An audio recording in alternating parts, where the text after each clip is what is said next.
Hello friends, मैं हूँ fact bye. और क्या आप जानते थे नोबिता को डोरेमोन उसके फ्यूचर के पोते ने दिया था? नहीं तो ये देखिए। हाय। अच्छा, तो तुम मेरे ग्रैंडपा हो?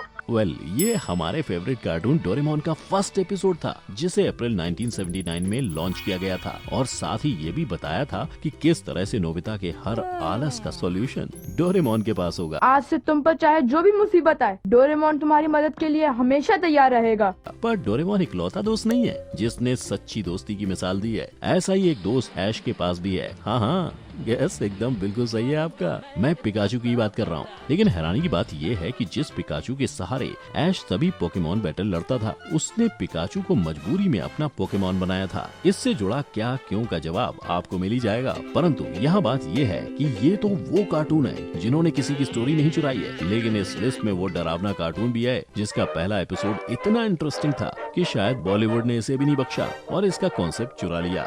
अब इससे पहले कि आप सभी एक्साइटमेंट के मारे करने लगे सवाल ढेर सारे, चलिए शुरू करते हैं आज की video. First episode of popular cartoons and anime. Number 1, Pokemon. अगर आप भी पोकेमॉन फैन हैं, तो इस सीन को देखने के बाद आपकी भी आंखें पिकाचू के आंसू देखते ही भर गई होगी। लेकिन ज्यादा सेंटी होने की जरूरत नहीं है, क्योंकि इसके फर्स्ट एपिसोड में पिकाचू और ऐश का जो हाल था ना, उसके बाद आई डाउट किसी को इनकी पक्की दोस्ती पे कभी भरोसा हुआ होगा। खुद ही देख लीजिए। दरअसल इस एपिसोड में सभी को उनके पोकेमॉन मिलने वाले थे, लेकिन नींद में पोकेमॉन के सपने देखने की वजह से ऐश असली पोकेमॉन लेने में लेट हो जाता है। इसलिए जब वो लैब पहुंचता है, तब सभी अपने अपने पोकेमॉन ले चुके होते हैं, जिसके बाद ऐश के पास कोई ऑप्शन ही नहीं बचता और मजबूरी में पिकाचू को ही अपना पोकेमॉन बनाना पड़ता है उसको। और इसी वजह से इनकी दोस्ती की शुरुआत भी एक दूसरे को नापसंद करके होती है। वैसे अगर आप भी इस एपिसोड को देखना चाहते हैं, तो इस एपिसोड का नाम आई चूज यू था, जिसे जापान में 1997 और यूएसए में 1998 में लॉन्च किया गया था। लेकिन पहले एपिसोड में ऐश और पिकाचू के बीच की खट्टी मीठी दोस्ती ने शुरुआत से ही सभी टेलीविजन क्रिटिक्स से इसे पॉजिटिव रिव्यू दिलवाया था। हालांकि इस एनिमे का प्रोडक्शन स्टाफ ऐश का पोकेमॉन पहले पिकाचू को नहीं बल्कि क्लेफेरी को बनने वाला था, पर फिर लास्ट मिनट एडजस्टमेंट के चलते ये रोल पिकाचू को ये सोचकर दिया गया कि इसे सब पसंद करेंगे। और हुआ भी कुछ ऐसा ही। पिकाचू जैसा क्यूट पोकेमॉन सभी को काफी पसंद आया था। Number 2, Mickey mouse. ये एक ऐसा कार्टून था जिसने कार्टून की दुनिया में दस्तक देते ही लोगों को ओरिजिनल साउंड की इम्पोर्टेंस समझाई थी। इसीलिए तो इसके पहले एपिसोड में ही मिकी अपने मिनी को इम्प्रेस करने के लिए अलग अलग साउंड क्रिएटिंग वस्तुओं का इस्तेमाल करते हुए दिखाया गया था। इतना ही नहीं, मिकी माउस पहला ऐसा कार्टून था जिसमें ऑडियो और वीडियो सिंक्रोनाइज था, जिसकी शुरुआत को कार्टून के पहले एपिसोड में दिखाया है, जिसमें मिकी के शिप का कैप्टन खड़ूस होता है और कैप्टन के इसी खड़ूस पने की कंफ्यूजन में मिकी गाय को अपने बोट में डालता है, जबकि उसकी मिनी वहीं छूट जाती है, जिसके पास म्यूजिकल इंस्ट्रूमेंट्स के नोट्स होते हैं। फिर कड़ी मशक्कत के बाद मिकी मिनी को बोर्ड पे लाता है, लेकिन उसके म्यूजिकल नोट्स को बकरी खा जाती है, जिसके बाद म्यूजिकल सिंक्रोनाइजेशन वाला ये पार्ट दिखाया जाता है। पर जिस मिकी को हमने मिकी माउस में देखा है, उसका हमें एंटरटेन करना एक दांव था, जो इत्तेफाक से सही लग गया था, क्योंकि मिकी माउस बनने से पहले 1928 में प्लेन क्रेजी के टेस्ट स्क्रीनिंग में देखा गया था, लेकिन तब इसने ऑडियंस को इतना इम्प्रेस नहीं किया था जितना ये हमें कर चुका है। इसी वजह से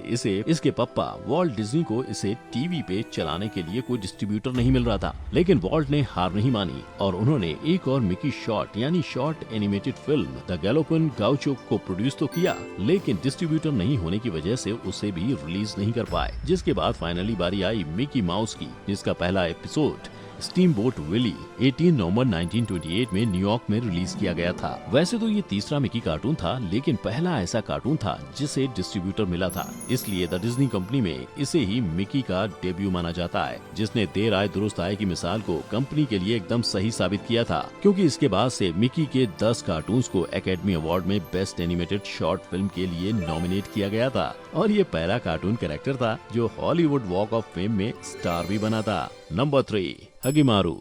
वैसे कार्टून्स के पहले एपिसोड में हमारे कंजूस और जुगाड़ू हगिमारू एंड फैमिली का भी नाम शामिल है, लेकिन यहाँ कहानी में थोड़ा ट्विस्ट है, क्योंकि जिस हगिमारू को हमने हगिमारू बनते देखा है, वो हगिमारू पहले हगिमारू नहीं बल्कि एक किताबी कैरेक्टर था। नहीं समझे? अरे भाई, जिस हगिमारू को हमने टीवी स्क्रीन पे देखा है, वो ओरिजिनली एक जापानीज मैंगा सीरीज था, जिसे आसान भाषा में कॉमिक का एक कैरेक्टर भी कह सकते हैं। और इसी कॉमिक कैरेक्टर को 1985 से 1995 तक शोगाकुकन मैगजीन में पब्लिश किया जाता था, पर लोगों को ये मैंगा इतना ज्यादा पसंद था कि इसकी इसी पॉपुलैरिटी को देखते हुए इस एनिमे के पहले एपिसोड को भी टीवी सीरियल ड्रामा की तरह ही बनाया गया था और इसीलिए हगेमारू के पहले एपिसोड में उसके जन्म को दिखाया गया था, जो अपने सिर पे नहीं बल्कि अपनी आंखों पे बाल लेके पैदा हुआ था। अपने बेटे के पैदा होने की इसी खुशी में हगेमारू के पापा ने सबको पार्टी दी थी, लेकिन उस पार्टी में सबको चटनी खरीदने पे समोसा फ्री दिया था। अब इसे हगेमारू एंड फैमिली का चार्म और उसका जुगाड़ूपन ही कह सकते हैं, जिसकी वजह से पहले ये महंगा जापान में बहुत जल्दी बहुत ज्यादा हिट हो गया था और इसकी इसी पॉपुलैरिटी की वजह से 1998 में शिन ई एनिमेशन ने इसका एनिमे बनाने का फैसला लिया था,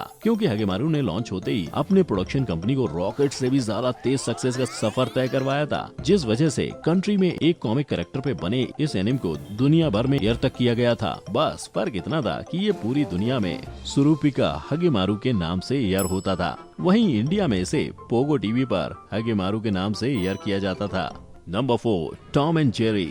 आज भी जब भी हम चूहे बिल्ली को लड़ते देखते हैं, झट से टॉम एंड जेरी का नाम लेते हैं, पर जिस टॉम एंड जेरी को हम सब टॉम एंड जेरी के नाम से जानते हैं, वो असल में जैस्पर एंड जिंक्स थे, जिनकी मीठी नोकझोंक वाला पहला एपिसोड 1940 में एयर हुआ था और उसे जैस्पर एंड जिंक्स के नाम से लॉन्च किया गया था। इस कार्टून का पहला शॉर्ट पुस गेट्स द बूट था, जिसमें इनकी तकरार की शुरुआत हुई थी, लेकिन Tom and Jerry I mean Jasper and Jinx के रिलीज के वक्त उसे बनाने वाली हैना एंड बारबरा की जोड़ी को लोगों ने टॉम एंड जेरी छोड़कर उस वक्त के पॉपुलर कार्टून्स गैलोपिन गर्ल्स एंड ऑफिसर पूछ पे फोकस करने के लिए एडवाइस किया। हालांकि इन दोनों और मेट्रो गोल्डविन मेयर स्टूडियो के वक्त और जज्बात एकदम से तब बदल गए जब टेक्सास की एक बिजनेस वूमन ने एमजीएम को लेटर लिखकर उन्हें ऐसे ही और शॉर्ट्स बनाने को बोला था। हाँ, लेकिन ये बात और है कि जिसने टॉम एंड जेरी को बनाया था उन्हें ही वो कुछ खास नहीं लगा, इसीलिए वो इसका शो देखने के बाद अपनी जगह से टस से मस नहीं हुए। लेकिन ऑडियंस को ये बहुत ज्यादा अच्छा लगा और इसी वजह से पुस गेट्स द बूट को एकेडमी अवार्ड में नॉमिनेशन तक मिला था, जिसके बाद मैनेजमेंट को इसकी सीरीज बनानी पड़ी और इसी वजह से 1940 से 1958 के बीच हैना एंड बारबरा ने हॉलीवुड के सबसे बड़े स्टूडियो एमजीएम के लिए 114 टॉम एंड जेरी शॉर्ट्स को बनाया था, जिसे 10 फरवरी 1940 को एयर करना शुरू किया गया था। इस बीच हैना एंड बारबरा के 7 शॉर्ट्स को academy award for best animated short film भी मिला था, पर फिर भी बिना किसी स्पेसिफिक वजह के एमजीएम ने जैस्पर एंड जिंक्स का नाम बदलने का सोचा, जिसके लिए उन्होंने एक इन हाउस कॉम्पिटिशन ऑर्गेनाइज किया था और उस कॉम्पिटिशन की प्राइज मनी उस वक्त $50 रखी गई थी, जिसे जॉन कैर ने जीता था और उन्होंने जैस्पर एंड जिंक्स को हमारे लिए टॉम एंड जेरी बनाया था। Number 5, Courage and cowardly dog. Sanjay, ये कहां से मिला तुम्हें? नहीं भाई, मैं आपको बॉलीवुड की कोई फिल्म नहीं दिखा रहा हूँ। इनफैक्ट मैं आपको बस ये बताने की कोशिश कर रहा हूँ कि एप्पल खाकर एप्पल बनाने वाला ये कॉन्सेप्ट शायद ओरिजिनल नहीं है, बल्कि इसे चुराया गया है हमारे favourite horror cartoon Courage and cowardly dog से, जिसका पहला एपिसोड एक पायलट एपिसोड था, क्योंकि ऐसा ही एक कॉन्सेप्ट उस कार्टून के पहले एपिसोड में भी था और मूवी की ही तरह उसमें भी दूसरे प्लेनेट से आए चिकन ने अंडे खाने से यूस्टस भी चिकन बन गया था, इसलिए इस एपिसोड का नाम भी the chicken from outer space रखा गया था, जो 18 फरवरी 1996 को एयर हुआ था। लेकिन आपको सस्पेंस में जीने की जरूरत नहीं है, क्योंकि इस एपिसोड का एंड भी वैसा ही हुआ जैसा इसके बाकी एपिसोड का होता है, जिनमें करेज बड़ी बहादुरी के साथ एविल को हराकर उसे या तो मार देता है या भगा देता था। इसे करेज की सहमी हुई बहादुरी कह लो या शो का यूनिक कॉन्सेप्ट, जिस वजह से कार्टून और एनिम इंडस्ट्री में इसे एकेडमी अवार्ड तक के लिए नॉमिनेट किया गया था। इतना ही नहीं, करेज द कवर्डी डॉग के करेज को लोगों ने इतना ज्यादा पसंद किया था कि यह कार्टून नेटवर्क का हाईएस्ट रेटेड प्रीमियर बन गया था, क्योंकि इसके हर एपिसोड में करेज और उसके owners monsters, aliens, zombies, vampires जैसी न जाने कितनी भूतिया और सुपर नेचुरल शक्तियों से लड़ते दिखाए जाते थे, जो कुल मिलाकर इस कार्टून को इतना डरावना बना देती थी कि बच्चे अक्सर इसे देखकर डर जाते थे और इसी वजह से नवंबर 2002 में इसे बैन कर दिया गया था।